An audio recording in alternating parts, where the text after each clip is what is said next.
তো আজকের ক্লাস শুরু করছি। মডেল তো কত আমরা জানি 23 মডেল সেট।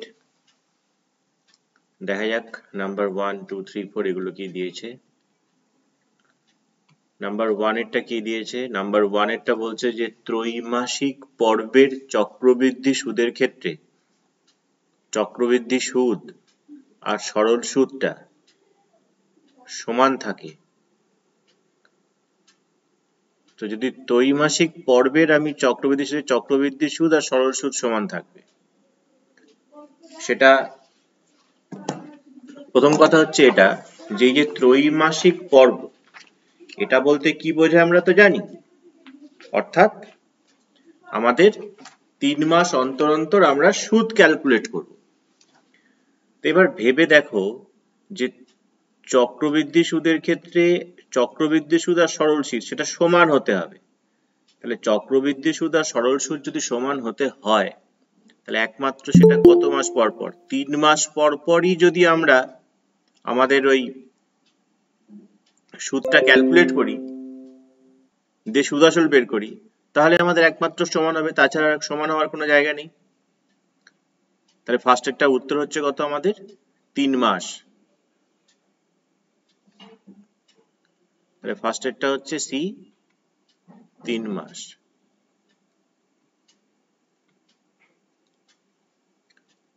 নাম্বার 2 তো বইয়ের অঙ্ক, সোজা অঙ্ক। এখানে তিনটে জিনিস দেওয়া আছে, y minus z proportionate 1/x, y minus z proportionate 1/x। তো এখান থেকে আমরা লিখতে পারি y minus z is equal to k1 into 1/x।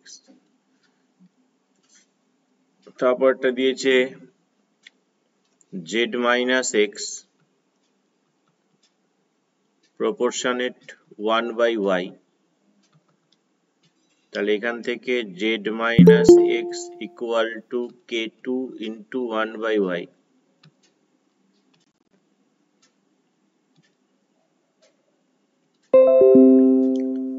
Number 3 যেটা দিয়েছে আমাদের সেটা হচ্ছে x minus y proportionate 1/z, x minus y proportionate 1/z। তাহলে এখান থেকে আমরা যেটা পেতে পারি x minus y is equal to k3 into 1/z। অবশ্যই পাশে এখানে তো লিখে দেবই আমরা, আমি জাস্ট ব্র্যাকেটটা দিচ্ছি, লেখালেখি আর বলছি না, একই লেখা, not equal to 0, ভেদ ধ্রুবক, এগুলো লিখে দিলাম, k1 k2 k3। তা আমাকে যেটা এখানে প্রশ্ন করেছে যে ভেদ ধ্রুবক তিনটের মধ্যে ধ্রুবক তিনটির সমষ্টি কত, তাহলে ভেদ ধ্রুবক তিনটে বের করি এখান থেকে। তাহলে এই প্রথমটা থেকে আমরা k1 কত পাচ্ছি? ফার্স্টটা থেকে k1 পাচ্ছি যদি ক্রস মাল্টিপ্লিকেশন করে দেওয়া হয়, তাহলে xy মাইনাস xz। k2 কত পাচ্ছি? k2 পাচ্ছি হচ্ছে yz minus xy। and k3 কত পাচ্ছি? k3 পাচ্ছি xz মাইনাস yz। তাহলে আমাকে এই যে ধ্রুবক তিনটের সমষ্টি চেয়েছে, therefore k1 plus k2 plus k3 যদি তিনটেকে যোগ করি, এদিকে দেখো xz কেটে যাবে, হিসেব তাই বলে। এ দেখো এখানকার xz এখানকার xz যোগ করছি তো, xy xy yz yz, তো সবই যদি কেটে কুটে যায়, তাহলে আমাদের কাছে কত থাকছে এখন? Equal to 0। তাহলে ভেদ ধ্রুবক তিনটের মধ্যে সম্পর্ক হচ্ছে কি? মানে সম্পর্ক নয়, ভেদ ধ্রুবক তিনটির সমষ্টি কত?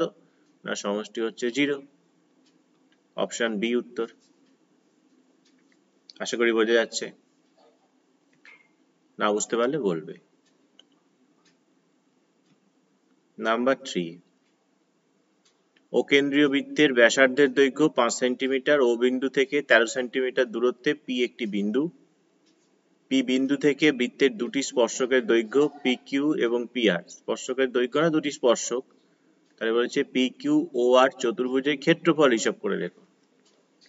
তো ছবি না আঁকলে তো কিছু বোঝা যাবে না, তা আমরা একটা ছবি আঁকি। ফার্স্টে আঁকি হচ্ছে একটা বৃত্ত, যার কেন্দ্র হচ্ছে ও, ব্যাসার্ধ 5, বেশ ঠিক আছে। ও বিন্দু থেকে অর্থাৎ এই কেন্দ্র থেকে আমরা 13 সেন্টিমিটার দূরে, কেন্দ্র থেকে 13 সেন্টিমিটার দূরে আমরা একটা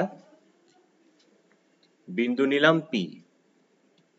এটা হচ্ছে কেন্দ্র ও, এই বিন্দুটা এখানে ধরলাম পি এরকম ভাবে, কারণ ওপি হচ্ছে 13। আর কি বলেছে, পি বিন্দু থেকে বৃত্তের দুটি স্পর্শক P Q R P R. আমরা পি বিন্দু থেকে দুটো স্পর্শক নিয়ে নিচ্ছি, একটা হচ্ছে পি কিউ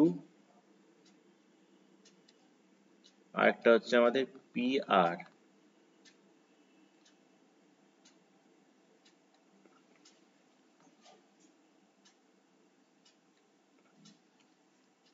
একটা পি কিউ একটা পি আর,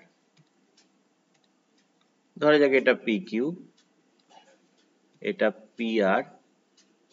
তো আমরা যদি ও আর এবং ও কিউ এই দুটোকে যদি যোগ করে দিই, তবেই আমাদের এখানে পি কিউ ও আর চতুর্ভুজটা পাচ্ছি আমরা, তবে আমরা পি কিউ ও আর চতুর্ভুজটা পাচ্ছি। এই চতুর্ভুজটার ক্ষেত্রফল চেয়েছে আমাদেরকে। তো এই চতুর্ভুজের ক্ষেত্রফল যখন চেয়েছে, তার মানেটা কি, যে এই চতুর্ভুজটাতে দুটো ত্রিভুজে বিভক্ত, এই একটা ত্রিভুজ আর এই একটা ত্রিভুজ, এই দুটো ত্রিভুজে বিভক্ত। তাহলে এই দুটো ত্রিভুজের যদি ক্ষেত্রফল বের করা যায়, তাহলে আমরা চতুর্ভুজটার ক্ষেত্রফল পাবো।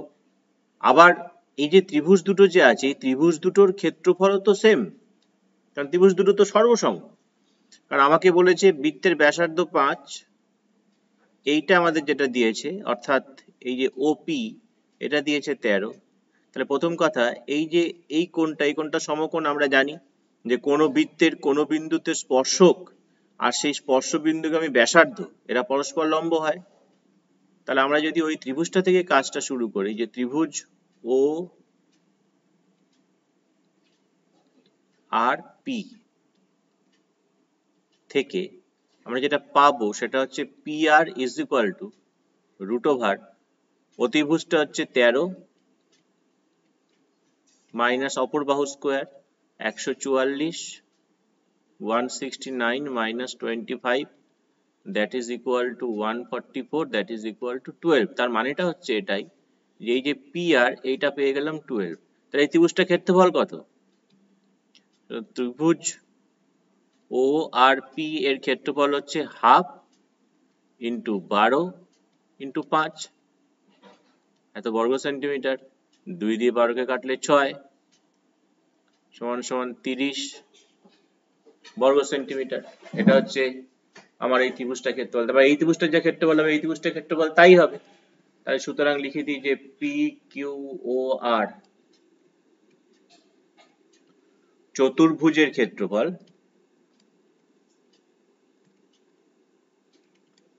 কত হচ্ছে না, 30 গুণ 2 এত বর্গ সেন্টিমিটার সমান সমান 60 বর্গ সেন্টিমিটার। আছে কোথাও? আছে অপশন এ। বোঝা গেল নিশ্চয়ই। নাম্বার 4, একটি সুষম ষড়ভুজের প্রতিটি অন্তঃকোণের বৃত্তীয় মান।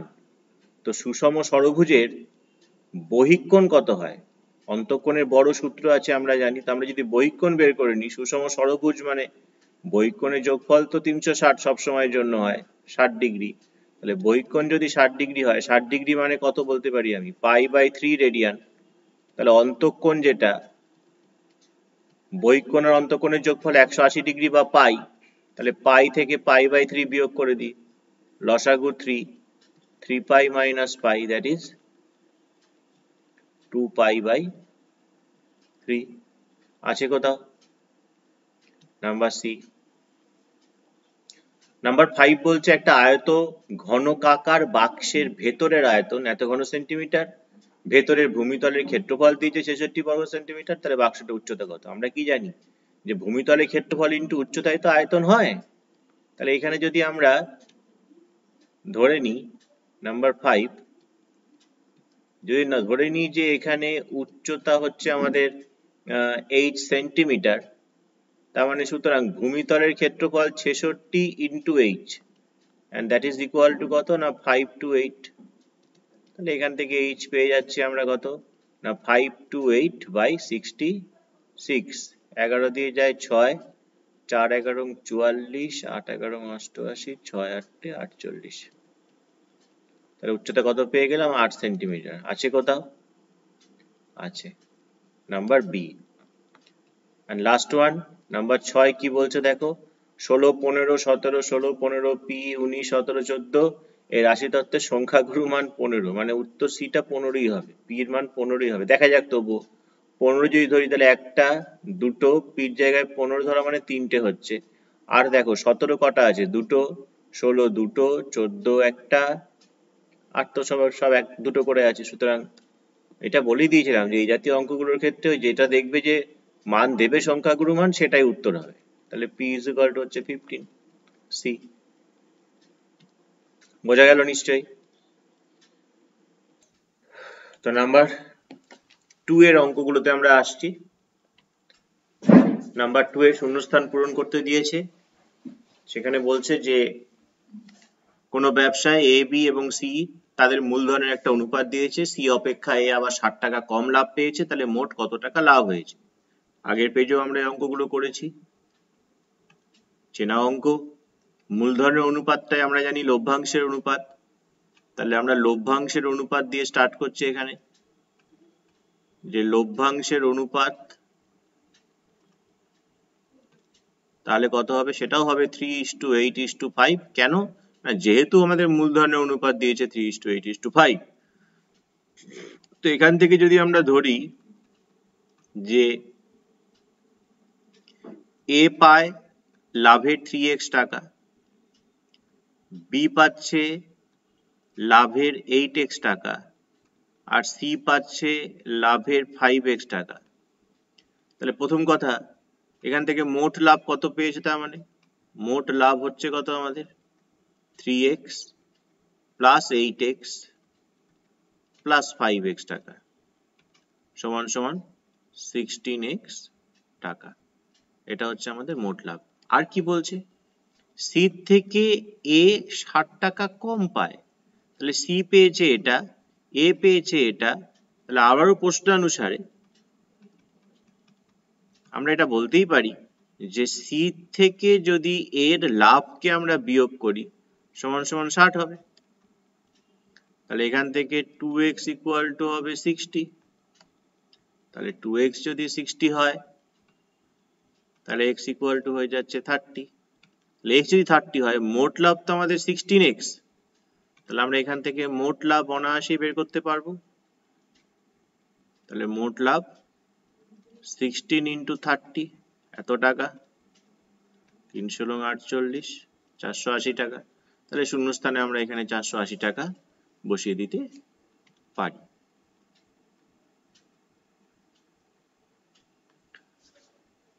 তারপর একটা বলেছে √13 √27 করণী দুটি কি করণী, অর্থাৎ করণী যে দু ধরনের হয় আমরা জানি, একটা সদৃশ একটা অসদৃশ। তো নাম্বার 2 এরটা যেটা আছে যে √13 তো কিছু করার নেই, সেটা তো √13ই থাকলো, কিন্তু √27 কে আমরা লিখতে পারি 3√3। তো এখানে √3, এখানে √13, তাই এই করণী দুটোকে আমরা বলতে পারবো হচ্ছে অসদৃশ করণী, অর্থাৎ একই দেখতে নয়। দুটি সদৃশ ত্রিভুজের ক্ষেত্রফলের অনুপাত তাদের অনুরূপ ড্যাশ বর্গের অনুপাতের সমান। তো সদৃশ ত্রিভুজ কাকে বলে এটা তো আমরা জানি। তো সেই ক্ষেত্রে মাথায় রাখতে হবে, এটা একটা এক্সট্রা, যে দুটি সদৃশ ত্রিভুজের যেটা ক্ষেত্রফলের অনুপাত হয় সেটা তাদের যে উচ্চতা, সেই উচ্চতার বর্গের অনুপাতের সঙ্গে সমান। এটা একটুখানি মনে রাখতে হবে, উচ্চতার বর্গের অনুপাতের সঙ্গে সমান। এখন যদি প্রশ্ন করা হয় কেন, তাহলে সেই রেসপেক্টে আমরা আমাদেরকে ছবি আঁকতে হবে। ধরে যাক এই হচ্ছে একটা ত্রিভুজ, এরকম ভাবে আঁকি, এই একটা ত্রিভুজ, এই দুটো সদৃশ ত্রিভুজ। সদৃশ ত্রিভুজ মানে কি জানি আমরা, যে এদের অনুরূপ কোণগুলো সমান হবে, অর্থাৎ এই কোণটার সঙ্গে এই কোণটা সমান হবে, এই কোণটার সঙ্গে এই কোণটা সমান হবে, এবং এই কোণটার সঙ্গে এই কোণটা সমান হবে। আর আমরা জানি যে দুটি সদৃশ ত্রিভুজ যদি হয় তাহলে তাদের অনুরূপ বাহুগুলো সমানুপাতি হয়। তো যেহেতু ক্ষেত্রফলের একটা ব্যাপার আছে, তা আমরা কি করছি, ধরো এখান থেকে একটা উচ্চতা টানছি, এখান থেকে একটা উচ্চতা টানছি, এই দুটো উচ্চতা টানলাম আমরা, যদি এটা h1 হয়, এটা যদি h2 হয়, ধরো এই বাহুটার দৈর্ঘ্য a, এই বাহুটার দৈর্ঘ্য a, এই পুরো বাহুটার দৈর্ঘ্য হচ্ছে b, তো ধরে নাও এটা একটা সমবাহু ত্রিভুজের রেসপেক্টে আমরা যদি b/2 ধরি, টোটালটা b হলে b/2,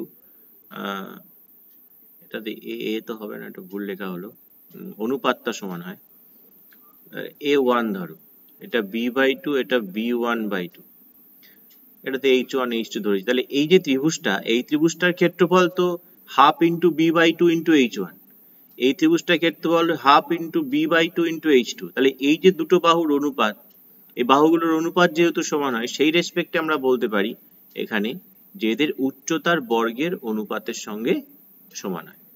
তো এটা একটা মনে রাখলে আমাদের অনেক এক্সট্রা যে উপপাদ্য বা আমাদের এই যে অ্যাপ্লিকেশন যেগুলো আছে সেগুলো আমরা করতে পারবো। নাম্বার 4 দিয়েছে একটু সূচক সম্বন্ধীয় একটু কাজ। নাম্বার 4, এখানে x দেওয়া আছে sin আলফা, y দেওয়া আছে tan আলফা, দিয়ে আমাকে বলেছে x to the power -2 minus y to the power -2 সমান সমান কত। আচ্ছা, সূচক তত্ত্ব অনুযায়ী x টু দি পাওয়ার -2 মানে তো 1/x স্কয়ার, আর y টু দি পাওয়ার -2 মানে 1/y স্কয়ার, তাহলে x এর মান তো sin আলফা দিয়েছে, তাহলে 1/x স্কয়ার মানে কি হবে, 1/sin স্কয়ার আলফা, আর 1/y স্কয়ার মানে কত হবে, 1/tan স্কয়ার আলফা। সাইন কে যদি আমরা হর থেকে যদি লবে তুলি তাহলে কি হবে, সাইন এর অপোজিট হচ্ছে কোসেক, তাহলে কোসেক স্কয়ার আলফা, আর tan এর জন্য হচ্ছে কত, কট স্কয়ার আলফা, তাহলে cosec square alpha minus cot square alpha, তাহলে 1, তাহলে এখানে আমাদের কত বসে যাচ্ছে, 1। আশা করি বোঝা যাচ্ছে, না বুঝতে পারলে বলবে। নাম্বার 5, সমান দৈর্ঘ্যের ব্যাস আর সমান উচ্চতা বিশিষ্ট নিরেট লম্ববৃত্তাকার চোঙ, লম্ববৃত্তাকার শঙ্কু আর নিরেট গোলকের আয়তনের অনুপাত কত। তাহলে সবকটারই ব্যাস সমান, উচ্চতা সমান। ব্যাস সমান মানে ব্যাসার্ধ সমান, উচ্চতা সমান, এই জায়গাটাই হচ্ছে কথা, যে যেহেতু একটা শঙ্কু আছে এবং গোলক আছে, গোলকের উচ্চতা বলতে তো তার ব্যাসকেই বোঝায়। তাহলে আমরা যদি এদের আয়তনটা যদি বের করি, লম্ববৃত্তাকার চোঙের আয়তন কি, পাই আর স্কোয়ার ইন্টু এইচ, এইচ বলতে কত বসবে, 2r বসবে, তার কারণ গোলকের যেটা উচ্চতা অর্থাৎ ব্যাস সেটা চোঙেরও উচ্চতা হবে। নিরেট লম্ববৃত্তাকার শঙ্কুর আয়তন হচ্ছে 1/3 পাই আর স্কোয়ার, এইচ বলতে সেখানেও 2r, আর গোলকের আয়তন তো 4/3 পাই আর কিউব। তাহলে এদের অনুপাত চেয়েছে, অনুপাত করে দিই, প্রত্যেকটা থেকে আর কিছু কাটা যাক আর চাই না যাক, পাই আর কিউবটা চলেই যাচ্ছে, এখানে 2, এখানে 2/3, এখানে 4/3, প্রত্যেকটাকে 3 দিয়ে গুণ করে দিলে 6:2:4, আবার 2 দিয়ে ভাগ করে দিলে 3:1:2। তাহলে এই হচ্ছে তাদের অনুপাত। তারপরে প্রশ্নটা তো আগের দিনই পেজটাতেই ছিল আমাদের, যে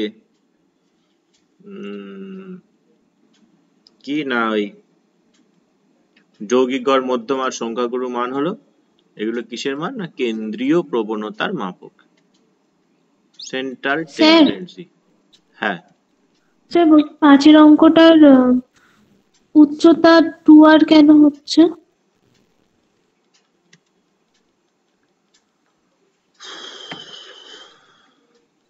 একটা গোলক, ঠিক আছে, ধরে যাক এটা হচ্ছে একটা গোলক,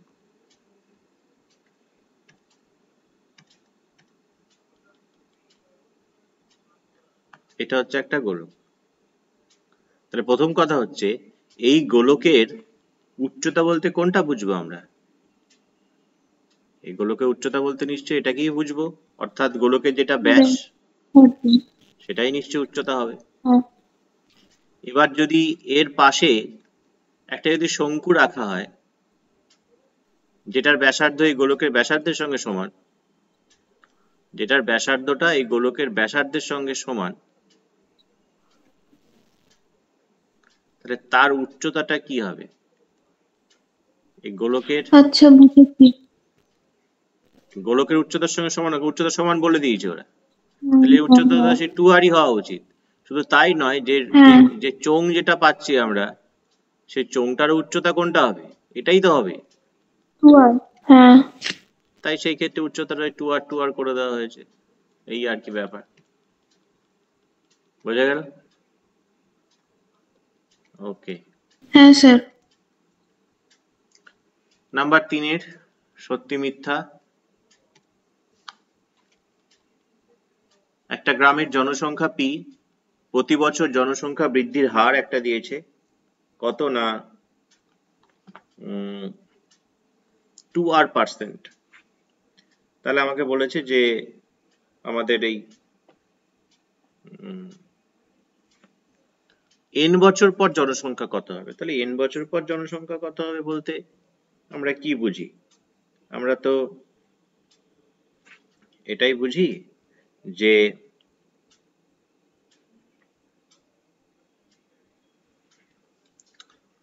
যে তোমার p into 1 plus r by 100 whole to the power n। এখান থেকে 2 দিয়ে 100 কে কাটলে হয় 50। তাহলে ওরা বলেছে কত দেখো, p into 1 plus r by 50 to the power n। তাহলে ঠিকই বলেছে ওরা। তাহলে প্রথমেরটা হচ্ছে ট্রু। তারপরে বলেছে নাম্বার 2 এরটা বলেছে যে একটা দ্বিঘাত সমীকরণ দিয়েছে আমাদের, যে দ্বিঘাত সমীকরণটা দিয়েছে x square minus 2√3x plus 2 equal to 0। বলছে যে এই যে সমীকরণটা আছে এই সমীকরণের বীজদ্বয় মূলদ। তো বীজদ্বয় মূলদ অমূলদ এই জিনিসগুলোকে আমরা কোথায় পাই? এই জিনিসটা তো পাই হচ্ছে আমরা ওই নিরূপক বের করে। নিরূপকটা বের করে দেখি কত হচ্ছে। নিরূপক কি? বি স্কোয়ার মানে মাইনাস 2√3 তার হোল স্কোয়ার মাইনাস 4 ইন্টু এ বলতে এখানে কিছু না থাকা মানে 1 আছে, অ্যান্ড সি বলতে হচ্ছে 2 minus A square plus 2 square 4 3 4 12 minus 8 equal to 4। আমরা জানি যে এই 4টা হচ্ছে কি 2 স্কোয়ার, তার মানে এটা একটা পূর্ণ বর্গ সংখ্যা। নিরূপকটা হচ্ছে এখানে পূর্ণ বর্গ। আর আমরা জানি যে নিরূপক যদি পূর্ণবর্গ হয় তাহলে বীজদ্বয় কি হয়? মূলদই হয়, কারণ রুট থাকে না। তাহলে এটাও ট্রু। বোঝা যাচ্ছে নিশ্চয়ই। নাম্বার 3, ABCD বৃত্তস্থ সামান্তরিকের কোণ এর মান 90 ডিগ্রি। আমরা জানি যে বৃত্তস্থ সামান্তরিক একমাত্র হয় কোনটা? একমাত্র আয়তক্ষেত্রের সম্ভব হয়, তাছাড়া বৃত্তস্থ সামান্তরিক হয় না। বৃত্তস্থ সামান্তরিক কোনো অবস্থাতেই হবে না যদি না সেটা আয়তক্ষেত্র হয়। আর আয়তক্ষেত্র ছাড়া তো প্রতিটা কোণ 90 ডিগ্রি। কারণ তুমি দেখো, ভেবে দেখো, তুমি যদি এরকম একটা স্ল্যান্ট করো, এইটা তাহলে এই 4 নম্বর শীর্ষবিন্দুটা কিন্তু তাহলে বৃত্তের পরিধির উপরে আসবে না। ধরো তোমার বক্তব্য হচ্ছে স্যার কেন এরকম ভাবে আঁকলেন, কেন এরকম ভাবে আঁকি। ধরো এটা একটা, এইটা একটা, এটা টানলে তুমি একটা সমান্তরাল, এইটাকে তোমাদের সমান্তরাল টানতে হবে। তাই দেখো এই যে 4 নম্বর যেটা আছে, 4 নম্বরটা কি বৃত্তের পরিধির উপর অবস্থিত হচ্ছে, তাহলে তো সে বৃত্তস্থ চতুর্ভুজ হবে না। তাই আমাদের এটাও ঠিক বলছে 90 ডিগ্রি। যদি এবিসিডি এরকম যদি ধরি, ধরো এ বি সি ডি, তো ডেফিনেটলি আমাদের এই প্রত্যেকটা কোণই 90 ডিগ্রি। এটাও ঠিকঠাকই বলছে ওরা, ভুল কিছু বলেনি, এটাও ট্রু।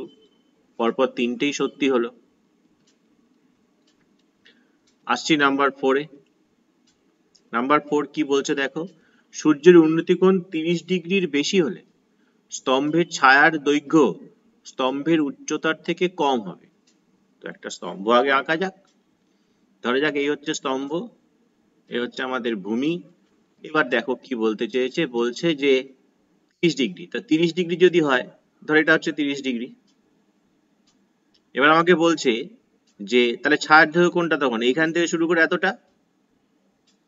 এবার আমাকে বলছে যে উন্নতি কোণ 30 ডিগ্রির বেশি। 30 ডিগ্রির বেশি মানেটা কি, এদিকে আসবে তো, যত এদিকে তত কোণটা বাড়বে। দেখো এই অ্যাঙ্গেলটা, এই যে অ্যাঙ্গেলটা, এই অ্যাঙ্গেলটা কিন্তু বেড়ে যাচ্ছে যত তুমি এদিকে সরিয়ে, ধরো এটা 30 ডিগ্রি আছে, তুমি যত এদিকে সরিয়ে আনছো তত তোমার কি এই কোণটা বেড়ে যাচ্ছে। তাহলে এই কোণটা যদি তোমার বাড়তে থাকে, তাহলে দেখো যখন 30 ডিগ্রি এখানে, তখন ছায়ার দৈর্ঘ্য মানে এইখান থেকে শুরু করে এতটা, তাহলে এ যত বাড়ছে মানে কি ছায়ার দৈর্ঘ্যটা কি হয়ে যাচ্ছে, কমছে। তাহলে এখানে কি বলছে দেখো, স্তম্ভের ছায়ার দৈর্ঘ্য স্তম্ভের উচ্চতার থেকে কম হবে। তো ঠিকঠাকই বলছে, স্তম্ভের ছায়ার দৈর্ঘ্য স্তম্ভের উচ্চতা থেকে কমই হবে। একমাত্র 45 ডিগ্রিতে কি হয়, 45 ডিগ্রিতে না, পুরোপুরি ঠিক বলেনি। ধরো এটা হচ্ছে 45 ডিগ্রি আর এইটা ধরো হচ্ছে 30 ডিগ্রি, পুরোপুরি ঠিক বলেনি।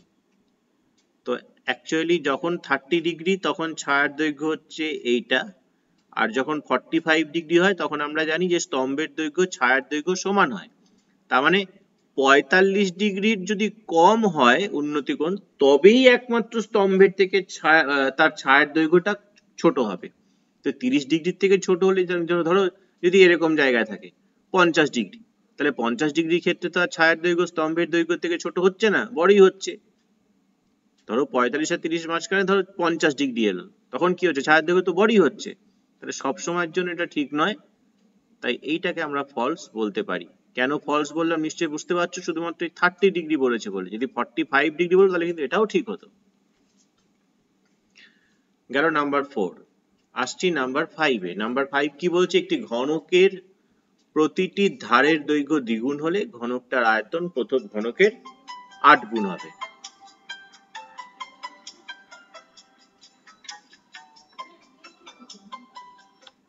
হ্যালো হ্যালো আচ্ছা, নাম্বার 5 এরটা কি বলছে, একটি ঘনকের তাহলে প্রতিটা ধারের দৈর্ঘ্য, তাহলে ঘনকের এমনি ধার যদি আমরা, ধার মানে হচ্ছে বাহু, তাহলে ঘনকের বাহু যদি আমরা এ ধরি, তাহলে সেই ক্ষেত্রে আয়তন কত হওয়া উচিত, আয়তন এ কিউব। এটা যদি একক ধরি, এটা তাহলে ঘন একক।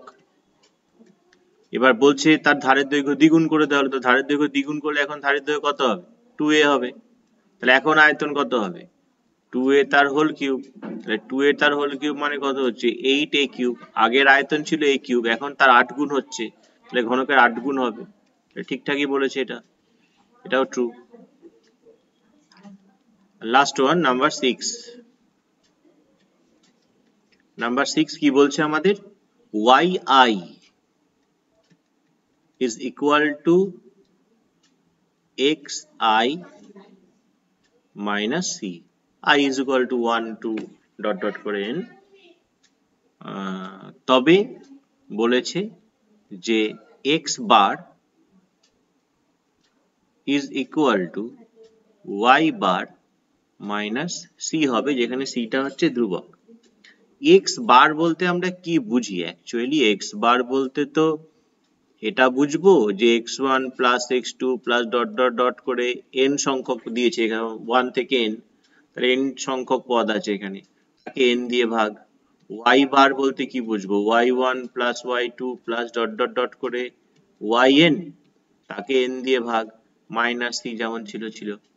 তো এবার যদি আমরা এই ওপরেরটাকে যদি লিখি, তাহলে ওপরেরটাকে আমরা কি লিখতে পারি, ওপরেরটাকে আমরা xi লিখতে পারি, যেখানে i এর মানটা 1 থেকে শুরু করে n। অবভিয়াসলি এখানে সামেশন দেওয়াটা উচিত। আর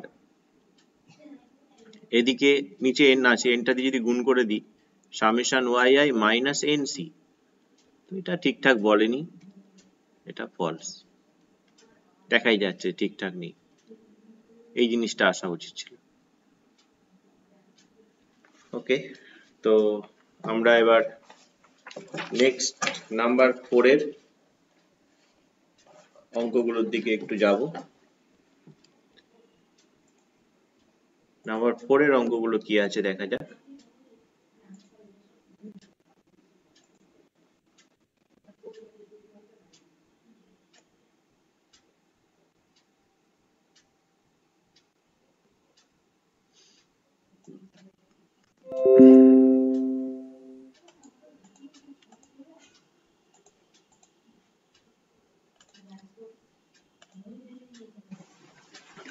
চলে আসি নাম্বার 4 এর 1। কি বলছে দেখো, আসল 1 টাকা, বার্ষিক সুদের হার 100% হলে 2 বছর পর চক্রবৃদ্ধি সুদ আর সরল সুদের পার্থক্য কত হবে? তো আমরা যদি প্রথম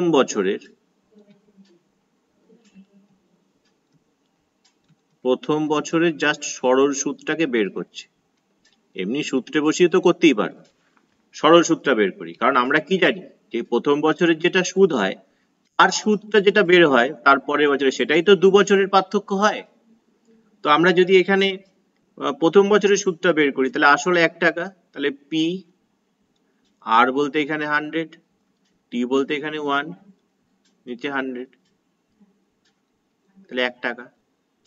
তাহলে এই যে 1 বছর পর যে 1 টাকা সুদ হলো, সেটা চক্রবৃদ্ধি সুদের ক্ষেত্রে যদি বের করি তাহলেও 1 টাকাই বেরোবে, সরল সুদের ক্ষেত্রেও 1 টাকাই বেরোবে। পরের বছর দ্বিতীয় বছরের ক্ষেত্রে এই 1 টাকার আবার সুদ কত হওয়া উচিত? 1 টাকার সুদ, এই 1 টাকার সুদ যেটা হবে PRT বাই 100, সেটাই পার্থক্য হবে। কারণ সরল সুদের ক্ষেত্রে 1 টাকা 1 টাকা করে চলবে, কিন্তু চক্রবৃদ্ধি সুদের ক্ষেত্রে প্রথম বছরে 1 টাকা, তার পরের বছরে 1 টাকা প্লাস এই সুদের আবার যেটা ভার, অর্থাৎ সেক্ষেত্রে পার্থক্য তাহলে কত হচ্ছে? 1 টাকা হয়ে যাচ্ছে। আর সূত্র যদি তোমরা করো তাহলে সূত্রও করতে পারো, কোনো অসুবিধা নেই। তাহলে এখানে লিখে দিই, সুতরাং 2 বছর পর চক্রবৃদ্ধি সুদ ও সরল সুদের পার্থক্য চেয়েছে আমাদের। সরল সুদের পার্থক্য কত হচ্ছে? 1 টাকা।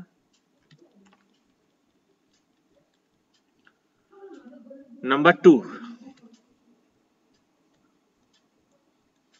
এ বি ও সি একত্রে একটা ব্যবসা শুরু করে। মূলধনের টোটাল মূলধন যেটা, তার অর্ধেকে 3/1 বি আর বাকি হচ্ছে সি দিয়েছে। তাদের লভ্যাংশের বন্টনের অনুপাত লিখি। তাহলে আমরা যদি এখানে যদি ধরে নিই যে মোট মূলধন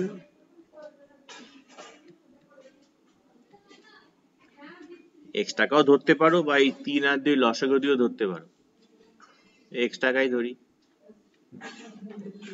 তাহলে এর মূলধন কত?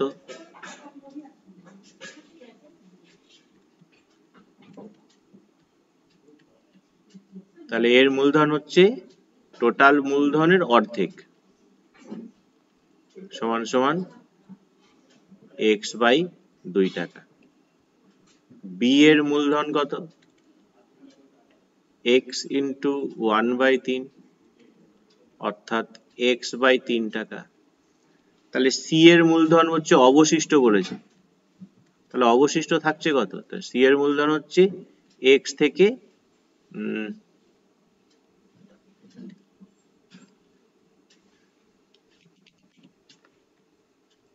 থেকে এই দুটোর যোগফলকে বাদ,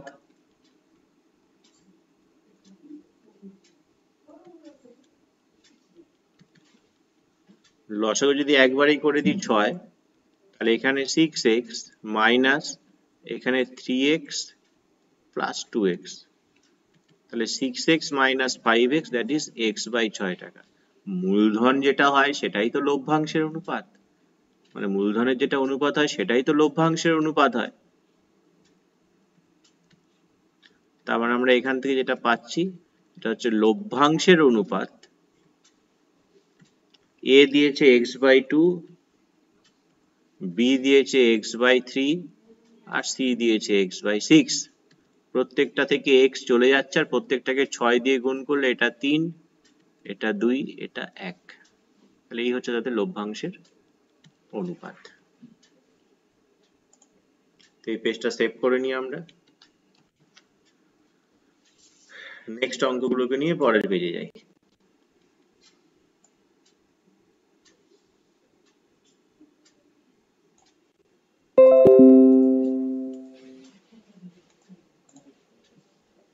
আচ্ছা, নাম্বার 3 কি বলছে দেখো, a plus b is to root over ab and that is equal to 2:1। তাহলে বলেছে a is to b কত হয় বের করো। ভালো অঙ্ক, করেছি আমরা আগে, অনেকবারই করেছি।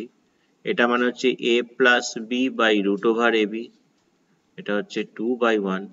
যদি আমরা ক্রস মাল্টিপ্লিকেশন করে দিই তাহলে a plus b is equal to 2 root ab। Both সাইডে যদি আমরা স্কোয়ার করে দিই, স্কোয়ার করে দিলে a plus b whole square, এদিকে স্কোয়ার করলে হচ্ছে 4ab। তো 4ab কে যদি আমরা লেফট হ্যান্ড সাইডে নিয়ে চলে আসি তাহলে a plus b whole square minus 4ab equal to 0। আবার a plus b whole square minus 4ab কে আমরা a minus b whole square লিখতে পারি।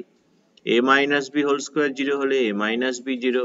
তাহলে এখান থেকে আমরা বলতে পারি therefore a is equal to b। তাহলে আমাকে a is to b চেয়েছে, তাহলে a is to b কত পাবো আমরা? 1:1। বোঝা গেল নিশ্চয়ই? যে যেখানে বুঝতে পারবে না সে আমাকে অবশ্যই বলবে। নাম্বার 4 একটু থার্ড লাইনটা বলবেন? এইটা না এইটা? হ্যাঁ স্যার। না স্যার, যেটাতে ফার্স্ট ঠিক দিলেন। হ্যাঁ হ্যাঁ। কোনাকুনি গুণ হচ্ছে, একের সঙ্গে a plus b গুণ করলে a plus b, আর 2 এর সঙ্গে root over ab গুণ করলে 2 root ab।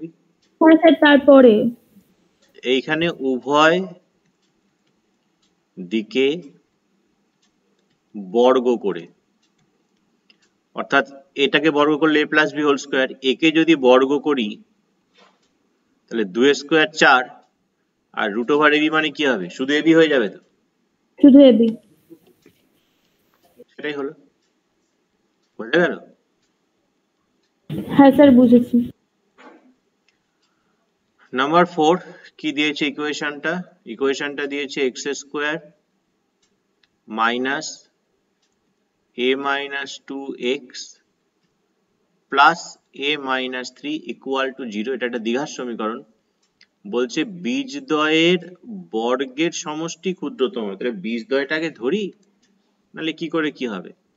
তো ধরা যাক লেট বীজদ্বয় আলফা ও বিটা। তাহলে বীজদ্বয়ের সমষ্টি আমরা কি জানি? Alpha plus beta minus B by A minus of minus A by 2, মানে শুধু a minus 2, এ তো 1, তাহলে নিচে আর 1 লিখলাম না। আর বীজদ্বয়ের গুণফল কত হয়? c বাই এ, অর্থাৎ a minus 3। আমাকে কার ক্ষুদ্রতম মান বার করতে বলেছে? বীজদ্বয়ের বর্গের সমষ্টি, অর্থাৎ আলফা স্কোয়ার প্লাস বিটা স্কোয়ারের ক্ষুদ্রতম মান বার করতে বলেছে। তো আলফা স্কোয়ার প্লাস বিটা স্কোয়ারকে আমরা তো লিখতে পারি এটা, যে আলফা প্লাস বিটার whole square minus 2 alpha beta.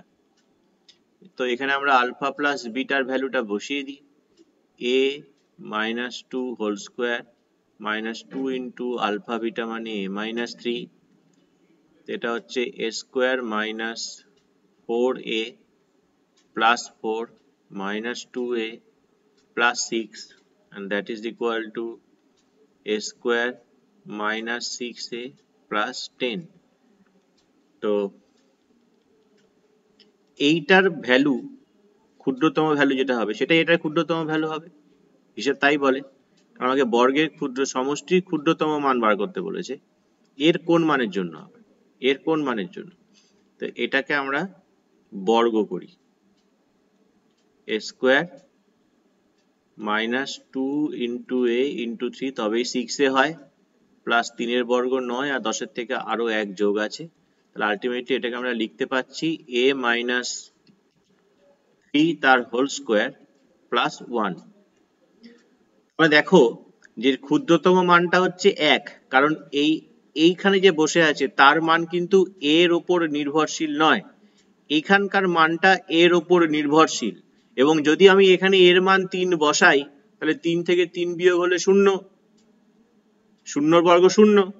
কিন্তু যদি এখানে মাইনাস, যদি 3 এর জায়গায় যদি আমরা মাইনাস 0 যদি বসাই, তাহলে -3 স্কোয়ার, কিন্তু -3 স্কোয়ার কিন্তু সেই +9ই হয়ে যাবে। তাহলে মাথায় রাখতে হবে যে ক্ষুদ্রতম মান হচ্ছে 1, ক্ষুদ্রতম মান হচ্ছে 1, আর এর কোন মানের জন্য, তাহলে এর মানটা অর্থাৎ a-3 যদি 0 হয় তবেই ক্ষুদ্রতম মান হবে। কারণ যদি a-3 এর জায়গায় যদি 0-র পরিবর্তে যদি অন্য কিছু বেরোয়, যাই বেরোবে, মাইনাস তো বেরোতে পারে না, মাইনাস কোনো মতেই বেরোবে না যেহেতু বর্গ আছে, তাহলে এখানে প্লাসই কিছু বেরোবে। তাহলে 0-র থেকে বড় যদি ধরো আমি এখানে 1ই ভাবি, তাহলে 1-এর সঙ্গে 1 যোগ করলে 2, তখন টোটাল মানটা 2 হয়ে যাচ্ছে, যেটা 1-এর থেকে বড়। তাহলে ক্ষুদ্রতম মান হচ্ছে 1, এবং এর কোন মানের জন্য না a-3 0 হলে এর মান পাচ্ছি 3। তাহলে এর 3, এই যে প্রশ্ন করেছে এর কোন মানের জন্য এই বীজদ্বয়ের বর্গের সমষ্টি ক্ষুদ্রতম, তাহলে এখানে আমরা উত্তর যেটা লিখতে পারি সেটা হচ্ছে a এর মান 3 এর জন্য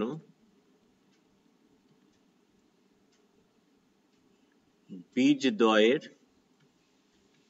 বর্গের সমষ্টি, বীজদ্বয়ের বর্গের সমষ্টি ক্ষুদ্রতম হবে। বোঝা গেল? নাম্বার 5,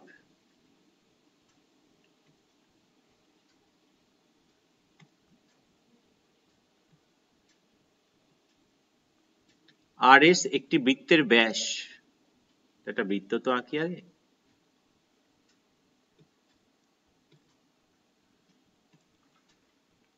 তো RS হচ্ছে একটা বৃত্তের ব্যাস।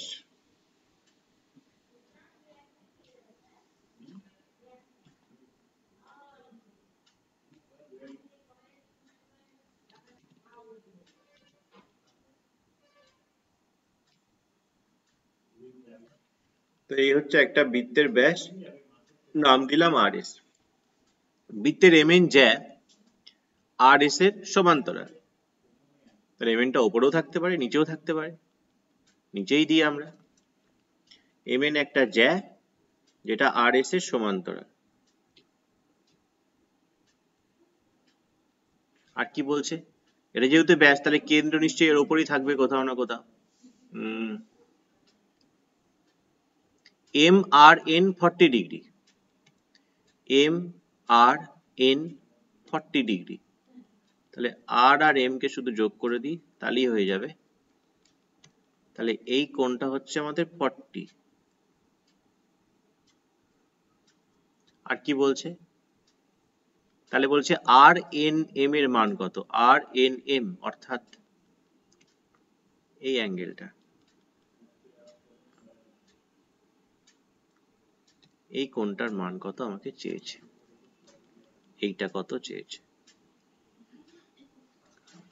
আচ্ছা, ভেবে দেখো যে এইটা যদি 40 হয়, যেহেতু RS এর সঙ্গে MN সমান্তরাল, তো আমরা জানি যে দুটো সমান্তরাল সরলরেখা কে কোন সরলরেখা যদি ভেদক হয়, তাহলে তাদের অন্তস্থ কোণগুলোর যোগফল হয় 180।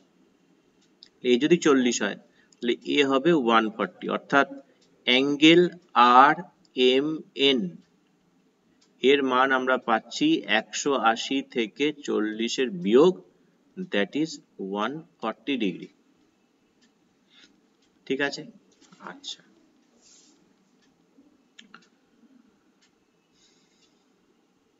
যদি আমরা S আর N কে যদি যুক্ত করে দিই, তো এখানে লিখলাম অঙ্কন হচ্ছে যে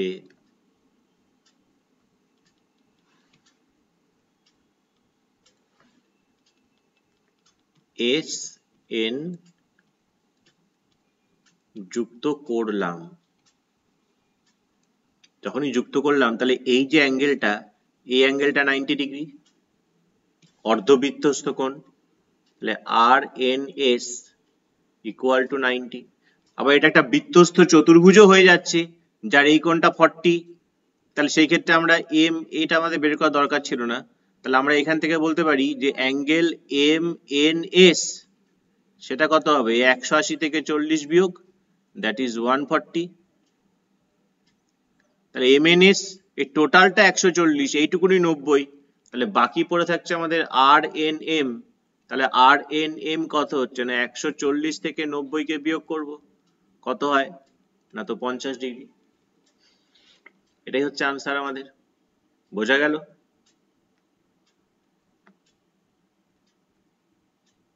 নাম্বার 5 গেল। হ্যাঁ স্যার। আচ্ছা, নাম্বার 6। নাম্বার 6টা মনে হচ্ছে হয়ে যাবে এখানে। তো ABC ত্রিভুজের পরিকেন্দ্র, তাহলে একটা বৃত্ত আঁকি, তার ভেতরে একটা ত্রিভুজ নিই, এরকম একটা ত্রিভুজ নিলাম,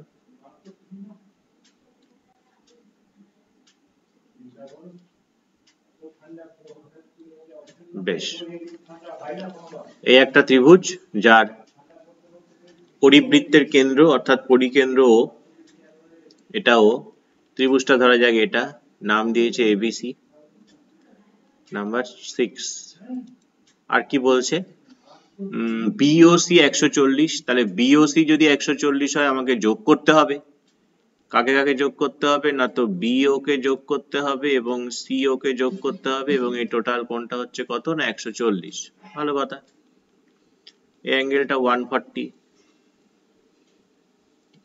তাহলে আমাকে কি প্রশ্ন করেছে, ABC কত, ABC কত, এই অ্যাঙ্গেলটা কত।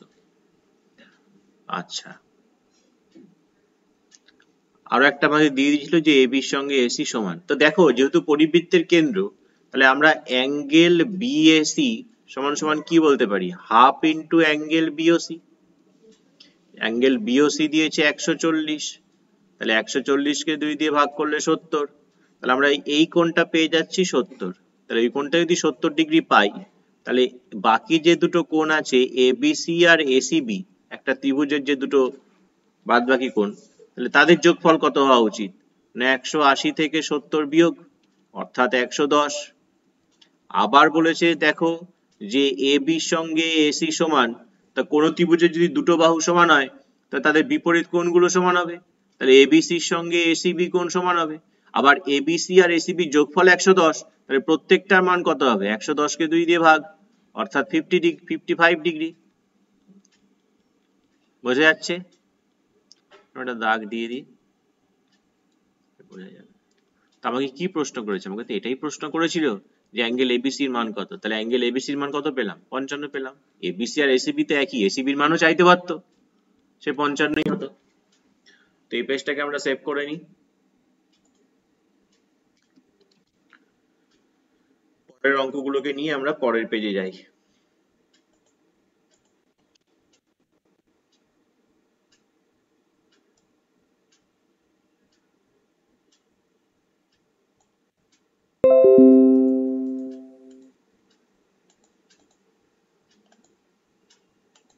নাম্বার 7।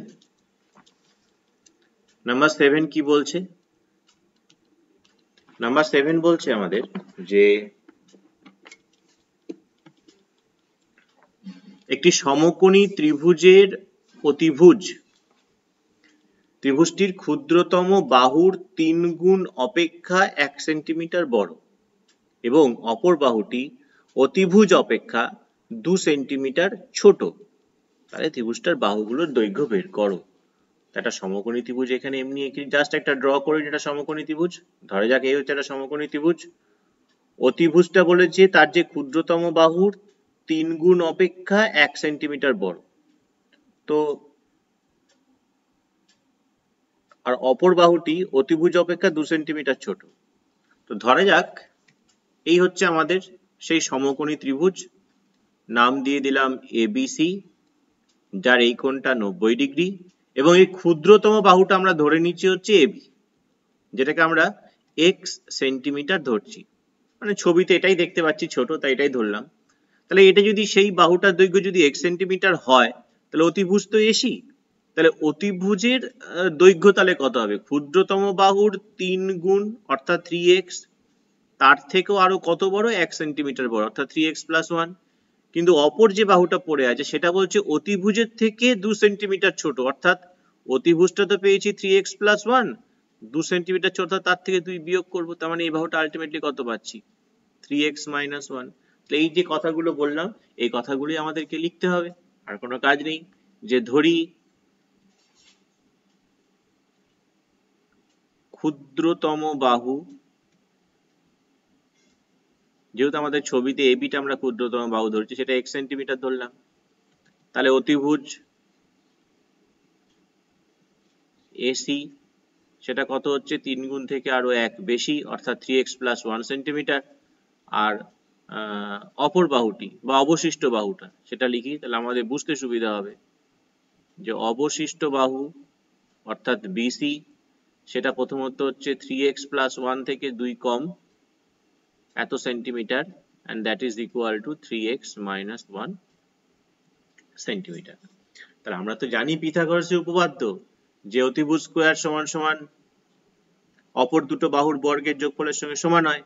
অর্থাৎ আমরা এখানে বলতে পারি যে 3x + 1 এর হোল স্কয়ার অতিভুজ স্কয়ার অপর দুই বাহু অর্থাৎ 3x - 1 এর স্কয়ার প্লাস x এর স্কয়ার। তো আমরা যদি এখান থেকে 3x + 1 এর হোল স্কয়ার মাইনাস 3x - 1 এর whole square is equal to x square, তাহলে a + b whole square minus a - b whole square, সূত্র হচ্ছে 4ab - x square equal to 0। এই দুটো থেকে আর কিছু কমন যাক আর চাই না যাক, একটা x কমন যাচ্ছে, তাহলে পড়ে থাকছে 12 - x, বা তাহলে এখান থেকে either x equal to 0 or 12 - x equal to 0। তো 12 - x যদি 0 হয়, তাহলে এখান থেকে x equal to 12। তো একটা বাহুর দৈর্ঘ্য তার 0 সেন্টিমিটার হতে পারে না, বাহুর দৈর্ঘ্য 0 সেন্টিমিটার মানে তো এটা বিন্দু, অর্থাৎ যার দৈর্ঘ্য নেই। তাহলে সুতরাং প্রশ্ন কি করেছিল আমাদের, দেখো ত্রিভুজটির বাহুগুলির দৈর্ঘ্য নির্ণয় করো। তাহলে সুতরাং AB হচ্ছে গিয়ে আমাদের 12 সেন্টিমিটার, AC হচ্ছে গিয়ে আমাদের 3 বারং 36 আর 1 37 সেন্টিমিটার, আর BC হচ্ছে 37 থেকে 2 কম অর্থাৎ 35 সেন্টিমিটার। তাই এই হচ্ছে তিনটে বাহুর দৈর্ঘ্য।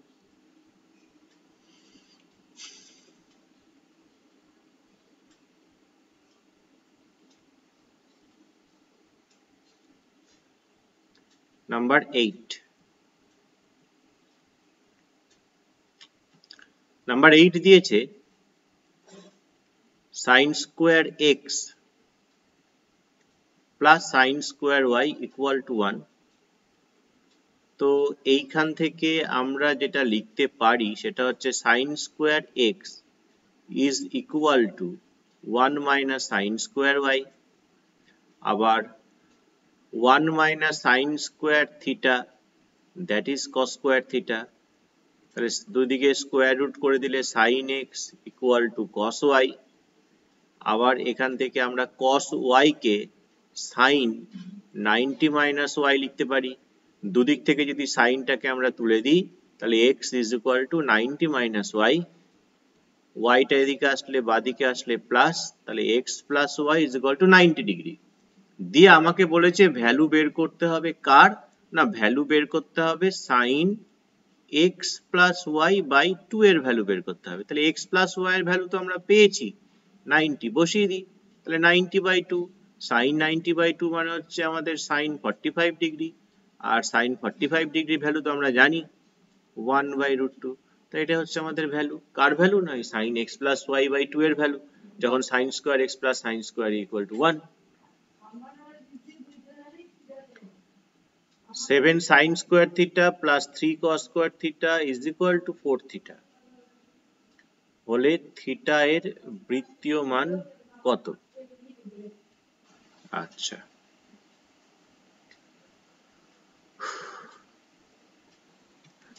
তো এই অঙ্কটা একটু ভুল আছে, তার মধ্যে কারেকশন করে নি, এটা 4 থিটা হবে না, এখানে শুধু 4 হবে। হ্যাঁ, তাহলে এখানেও থিটা হবে না, শুধু 4 হবে। এখানেও থিটা হবে না, শুধু 4 হবে, অর্থাৎ 7 sin square theta plus 3 cos square theta is equal to 4, not 4 theta। তো আমরা এখানে এটা লিখলাম 7 sin square theta কে 4 sin square theta plus 3 cos square theta লিখতেই পারি, 4 আর 3 এ 7। এবার দেখো এই দুটো থেকে 3 sin square theta আর 3 cos square theta থেকে যদি 3 টাকে আমি কমন নিই তাহলে এখানে 3 থাকবে না, তাহলে কত থাকছে ভেতরে? sin square theta plus cos square theta, এবং সেটার ভ্যালু 1, তাহলে 3 এর সঙ্গে 1 গুণ করলে 3 ই হয়।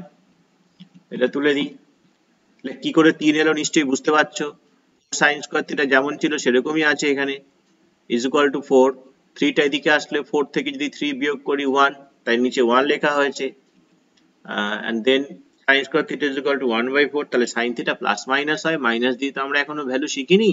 আরো সবচেয়ে বড় কথা, থিটার মানটা এখানে 0 থেকে π/2 আছে, তাই যদি কারোর সেরকম ভাবে কোনো সমস্যা হয় এখানে লিখতেই পারো, যেহেতু থিটা is equal to ওই 0 থেকে π/2, তাই sin থিটার মান মাইনাসটা নিচ্ছে না, শুধু প্লাস।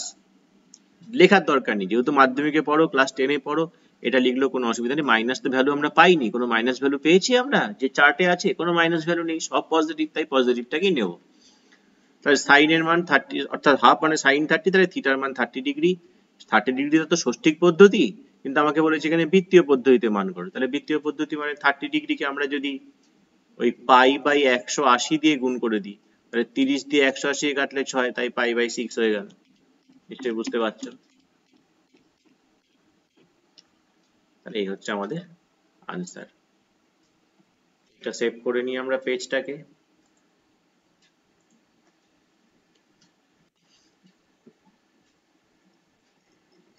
আচ্ছা, তারপরের অঙ্কগুলোকে নিয়ে পরের পেজে যাই।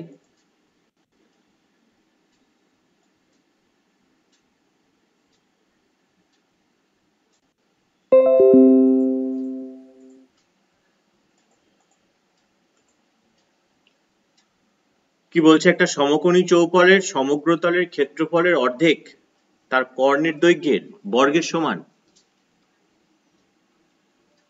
তো যদি আমরা ধরে নিই এটা, যে তার মাত্রাগুলি বা ধারগুলি হলো, ধরো একটা এ, একটা বি, একটা সি, যে কোনো একটা দৈর্ঘ্য, যে কোনো একটা প্রস্থ, যে কোনো একটা উচ্চতা, তাহলে তার সমগ্রতলের ক্ষেত্রফল তাহলে কি হবে? তাহলে প্রস্থানুসারে আমরা কি লিখতে পারবো? সমগ্রতলের ক্ষেত্রফল মানে আমরা কি জানি? 2 into AB plus BC plus AC, অর্থাৎ দৈর্ঘ্যের সঙ্গে প্রস্থর গুণ, প্রস্থর সঙ্গে উচ্চতার গুণ, উচ্চতার সঙ্গে দৈর্ঘ্যের গুণ, তার 2 গুণ। ক্ষেত্রফলের অর্ধেক, অর্ধেক মানে একে 2 দিয়ে ভাগ করতে হবে। কর্ণের দৈর্ঘ্য, সমকোণী চৌপলের কর্ণের দৈর্ঘ্য সূত্র কি? না, তাদের দৈর্ঘ্য স্কোয়ার প্লাস প্রস্থ স্কোয়ার প্লাস উচ্চতা স্কোয়ার। এই কর্ণের দৈর্ঘ্যের যে বর্গ, অর্থাৎ একে যদি স্কোয়ার করি, তাহলে তার সমগ্রতলের ক্ষেত্রফলের অর্ধেক তার কর্ণের দৈর্ঘ্যের বর্গের কি বলেছে? সমান করে দিলাম। দিয়ে দেখাতে বলছে যে এই সমকোণী চৌপলটা একটা ঘনক, তার মানে আমাকে ঘনক মানেটা কি? ঘনকের ক্ষেত্রে দৈর্ঘ্য প্রস্থ উচ্চতা সমান হয়, তাহলে আমাকে দেখাতে যেটা হবে যে a is equal to b is equal to, যে এটা দেখাতে পারি আমরা যে আমরা যে এখানে দৈর্ঘ্য প্রস্থ উচ্চতা যে abc ধরেছিলাম, যদি তিনটে সমান হয় তাহলে সে ঘনক হবে। বেশ, এখানে 2 ক্যান্সেল করার দরকার নেই, থাক, ওটা লাগবে কাজে, ক্যান্সেলও করে দিতে পারো, ছাড়ো, কোনো অসুবিধা নেই, প্রয়োজন হলে আবার নিয়ে আসবো। AB BC AC, এটা স্কোয়ার করা মানে তো জাস্ট রুটটা উঠে যাবে, আর কিছু নয়। তো AB BC AC টাকে ডান দিকে নিয়ে যাচ্ছি আমরা, তাহলে এদিকে 0, তাহলে ওদিকে কি কি হবে আমাদের? a square plus b square plus c square minus AB minus BC minus AC is equal to 0, মানে 0টাকে ডান দিকে লিখলাম, ডান দিকেরটাকে পুরো বাঁ দিকে নিলাম। এবার কি করছি আমরা? উভয় দিকেই, অর্থাৎ এদিকেও একটা 2 গুণ করে দিচ্ছি, এখানেও একটা 2 গুণ করে দিচ্ছি, করতেই পারি, একটা সমীকরণের উভয় পক্ষকে আমি 2 দিয়ে গুণ করতেই পারি। এটাকে 2 দিয়ে গুণ করলে কত হচ্ছে? 2 দিয়ে গুণ করলে হচ্ছে 2a square, 2b square, 2c square minus 2ab minus 2bc minus 2ac equal to 0। এবার এই দুটো স্কোয়ার থেকে একটা স্কোয়ারকে নিচ্ছি, মাইনাস 2ab কে নিচ্ছি, আর দুটো বি স্কোয়ার থেকে আরেকটা বি স্কোয়ারকে নিচ্ছি, আর একটা বি স্কোয়ার পড়ে থাকলো, সেটাকে প্লাস দিয়ে লিখছি, তারপরে মাইনাস 2bc কে লিখছি, তারপর আরেকটা সি স্কোয়ারকে লিখছি, আবার সি স্কোয়ারকে লিখছি, 2ac, আর ফার্স্টের দিকে যে সেই স্কোয়ার বাকি ছিল সেই স্কোয়ারকে লেখা হলো। তাহলে আমাদের কত হচ্ছে আলটিমেটলি এখানে? এটা আমরা যেটা পাচ্ছি that is a minus B তার হোল স্কোয়ার, তারপরটা দেখো b মাইনাস সি তার হোল স্কোয়ার, আর last one c minus a তার হোল স্কোয়ার ইকুয়াল টু 0। তিনটে সংখ্যার বর্গের সমষ্টি যদি শূন্য হয়, এবং abc ডেফিনেটলি এখানে বাস্তব সংখ্যা, যেহেতু সমকোণী চৌপলের ধার, অবাস্তব তো হতে পারে না, তাহলে এটা তিনটে আলাদা আলাদা করে 0। তাহলে এখান থেকে a is equal to b, এখান থেকে b is equal to c, এখান থেকে c is equal to a। তাহলে এই তিনটেকে একসঙ্গে আমরা কি লিখতে পারি? therefore a is equal to b is equal to c। তাহলে সুতরাং সমকোণী চৌপালটা হচ্ছে একটা ঘনক। এটাই তো আমাকে প্রমাণ করতে বলেছিল ওরা। বোঝা গেল? না বুঝলে বলবে। নাম্বার 11 কি বলছে? একটা লম্ববৃত্তাকার চোঙের ব্যাসার্ধের দৈর্ঘ্য 50% হ্রাস করা হলো। ভালো কথা। উচ্চতা 50% বৃদ্ধি করা হলো, বেশ ভালো কথা। তো একটাতে 50%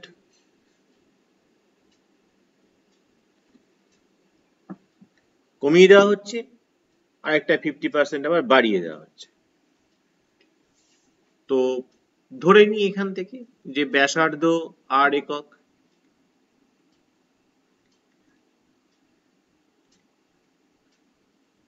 উচ্চতা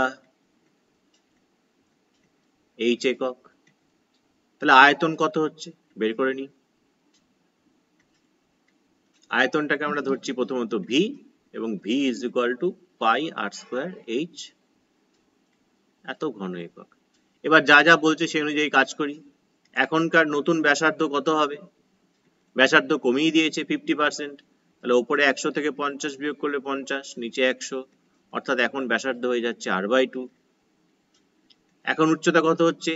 50% বাড়িয়ে দেওয়া হচ্ছে, তাহলে 150/100, 50 দিয়ে 2, 50 দিয়ে 3, এটা h, তাহলে that is equal two 3h/2। তাহলে এখনকার আয়তন কত হচ্ছে? যদি v1 ধরি সেটাকে, তাহলে পাই r square into h, that is 3h/2, এত ঘন একক। নিচের 2 এর স্কোয়ার 4, 2 গুণে 8, তাহলে 3/8 কে বাইরে রেখে দিলাম, মানে আগে নিয়ে চলে এলাম পাই r স্কোয়ার। এবার এই পাই r স্কোয়ার h মানেটা কি? পাই r স্কোয়ার h মানে তো আবার সেই v,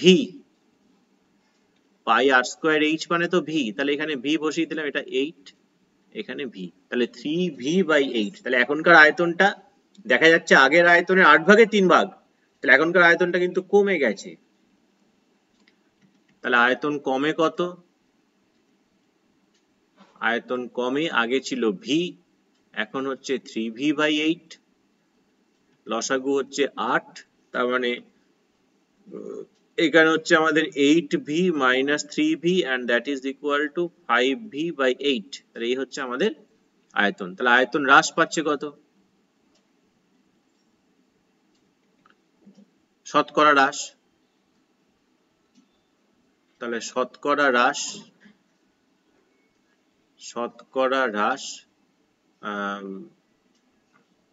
এই 5v/8, এটা হ্রাস পাচ্ছে v তে ইন্টু 100, যেহেতু আগে শতকরা তাই পার্সেন্টেজটা দিলাম না। আলটিমেটলি 5/8, v ক্যান্সেল হয়ে গেল, 4 দুগুণে 8, 4 দিয়ে 25, 5 25 125/2, 6 দুগুণে 12, 2 দুগুণে 4, 62.5। তাহলে শতকরা হ্রাস পাচ্ছে তার আয়তনটা 62.5%। আচ্ছা, তো এই পেজটা আমরা সেভ করে নিই।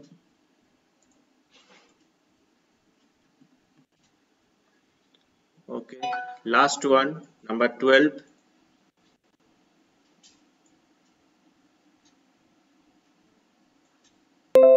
এই অঙ্কটাকে নিয়ে আমরা যাই পরের পেজে।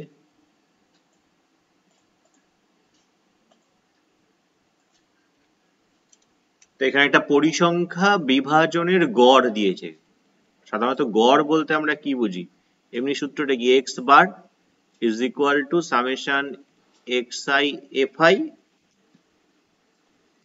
বাই সামেশন এফ আই, এটা হচ্ছে আমাদের সূত্র গড়ের। তো সেই গড়টাই অর্থাৎ এটাই দিয়েছে কত না 8.1, আবার xi fi ও দিয়ে দিয়েছে 132 প্লাস 5k, fi ও দিয়ে দিয়েছে। তাহলে মানগুলো বসিয়ে দিই। এটার জায়গায় বসবে আমাদের 8.1 সামেশন fi xi, সেটা হচ্ছে 132 প্লাস 5k, সামেশন fi কত 20, ক্রস মাল্টিপ্লিকেশন করে দিলে 8.1 এ কিছু না থাকে মানে 1 আছে, এটা গুণ করে দিলে হচ্ছে 132 প্লাস 5k, আর এদিকে কত হচ্ছে বলো, এদিকে হচ্ছে আমাদের 2 দিয়ে গুণ করলে 2 একে 2, 8 দুগুণে 16, দশমিকের এক ঘর আগে দশমিক 162। তাহলে এখান থেকে আমরা পেয়ে যাচ্ছি 5k is equal to 162 minus 132 and that is equal to 30। তাহলে আমরা k এর ভ্যালু পেয়ে যাচ্ছি কত 6। তো আমাকে তো সেটাই চেয়েছে যে what is the value of k, তাহলে k এর ভ্যালু এটাই হচ্ছে, k এর ভ্যালু হচ্ছে আমাদের 6। তো সেভ করে নি।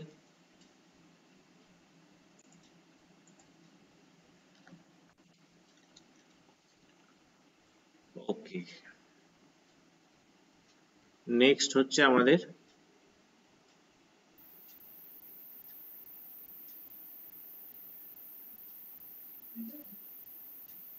পাটিগণিতের দুটো আছে। তো একটা কাজ করি আমরা, একটা তুলে নি পাটিগণিতের, তারপর দেখছি 5-এর একেরটা তুলি আমরা।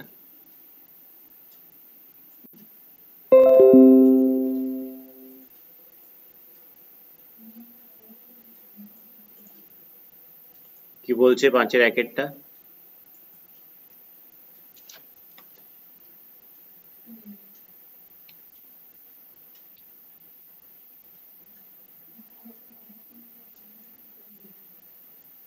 কোন মূলধনের 2 বছরের সরল সুদ ও চক্রবৃদ্ধি সুদ 2 বছরের 400 টাকা 420 টাকা। তাহলে একদম সোজাসুজি এখানে লিখি 2 বছরের সরল সুদ হচ্ছে কত না 400 টাকা। 2 বছরের সরল সুদ যদি 400 টাকা হয় তাহলে 1 বছরের সরল সুদ কত হবে?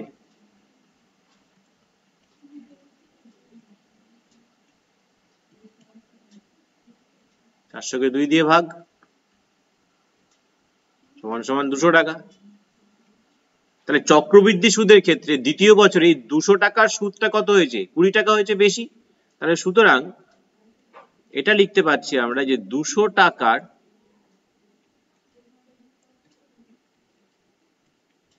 1 বছরের সুদ সেটা কত হচ্ছে না 420 থেকে 400 বাদ দিচ্ছি, অর্থাৎ এক্সট্রা যেটা হচ্ছে, যদি সেই যে ছবি যদি আমরা ড্র করি, ছবির তো কিছু নেই, ধরো এই হচ্ছে আমাদের ব্যাপার,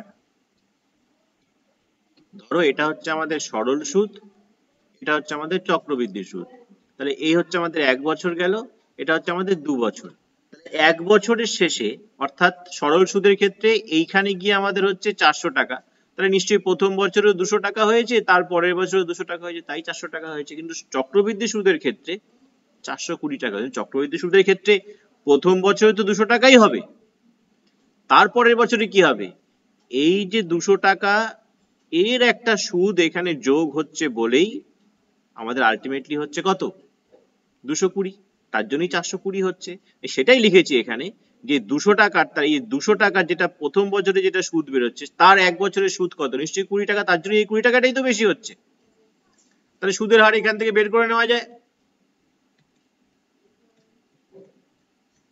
তাহলে সুদের হার R is equal to আমরা কি জানি 100i by P, P হচ্ছে কত 200 আর T হচ্ছে আমাদের 1, এই পার্সেন্টেজ দিয়ে দিলাম। 100 কে এটা দিয়ে কাটলে 2, 2 দিয়ে 20 কে কাটলে 10, তাহলে সুদের হার পেয়ে গেলাম 10%। একটা প্রশ্ন আমাকে করেছিল, মূলধনের পরিমাণ চেয়েছে, বের করিনি, সুদের হারটা আমরা বের করে ফেলেছি। এবার আমরা বের করব তাহলে এই যে 200 টাকা যেটা সুদ হচ্ছিল 1 বছরে, সে সরল সুদই হোক আর চক্রবৃদ্ধি সুদের হোক, তাহলে সেটা তাহলে 10% সরল সুদের হারে 1 বছরে সুদ হয়েছে। তাহলে এবার লিখবো আমরা যে 10% সরল সুদের হারে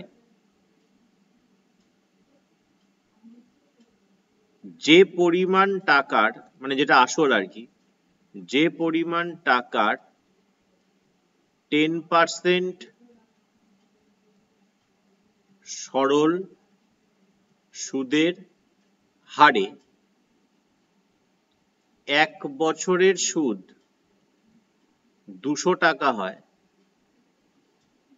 1 বছরের সুদ 200 টাকা হয়,